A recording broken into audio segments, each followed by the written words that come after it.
Parkinson's রোগ একটি neurodegenerative রোগ। পার্কিনসন্স রোগের প্রধান বৈশিষ্ট্য হল পেশি নিয়ন্ত্রণহীনতা, যা বিশ্রামের সময় মাথা ও অঙ্গ-প্রত্যঙ্গ কাঁপতে থাকে, মন্থরতা, পেশি শক্ত হয়ে যাওয়া এবং শরীরের ভারসাম্যহীনতা। লক্ষণগুলি খারাপ হওয়ার সাথে সাথে কথা বলা, হাঁটা ও সাধারণ কাজগুলো সম্পন্ন করা কঠিন হয়ে পড়ে। এই রোগের লক্ষণগুলি ধীরে ধীরে বোঝা যায়। কখনো কখনো শুধু এক হাতে হালকা কাঁপুনি দিয়েই শুরু হয়, আবার কখনো শরীরের কোনো একটা অংশ স্টিফ বা শিথিল হয়ে যেতে পারে।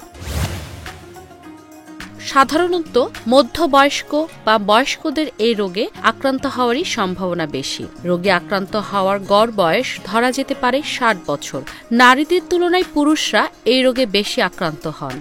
একই পরিবারের একাধিক সদস্য এই রোগে আক্রান্ত হলে ঝুঁকি আরও বেশি থাকে। কোনো রকম কীটনাশক ও আগাছানাশক সংস্পর্শে এলে এই রোগে আক্রান্ত হওয়ার ঝুঁকি বাড়ে। মস্তিষ্কে আঘাত লাগলেও পার্কিনসন্সের উপসর্গ দেখা দিতে পারে।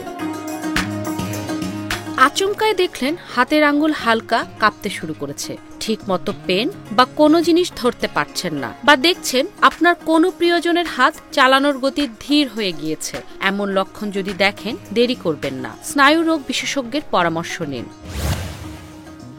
প্রতিদিন স্বাস্থ্যকর ও ভারসাম্যপূর্ণ খাবার গ্রহণ করুন। গবেষণায় দেখানো হয়েছে কফি বা গ্রিন টি নিয়মিত পান করলে পার্কিনসন্স রোগের ঝুঁকি কমে যায়। অ্যারোবিক এক্সারসাইজ, হাঁটা, সাঁতার কাটা এবং যোগাসন পার্কিনসন্স রোগে আক্রান্তর ঝুঁকি কমাতে পারে। মানসিক অনুশীলন, ধাঁধার সমাধান সহ বই পড়ার অভ্যেস করতে পারেন।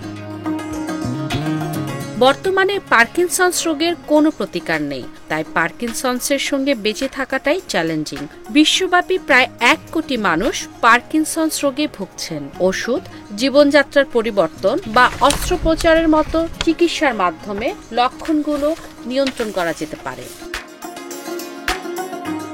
পার্কিনসন্স প্রতিটি ব্যক্তির উপর ভিন্নভাবে প্রভাব ফেলে। বিজ্ঞানীরা বিশ্বাস করেন যে পার্কিনসন জিনগত এবং পরিবেশগত কারণের সংমিশ্রণের কারণে হয়। পার্কিনসন্স রোগে অতি নড়াচড়া এবং অবশ হওয়ার উভয় লক্ষণই অন্তর্ভুক্ত। অনেকেই নানা রকম স্নায়ু রোগে ভোগেন বা আক্রান্ত হন, তার মধ্যে একটি হলো পার্কিনসন্স। একটু সচেতন হলেই এই রোগ আগাম অনুমান করা যায়।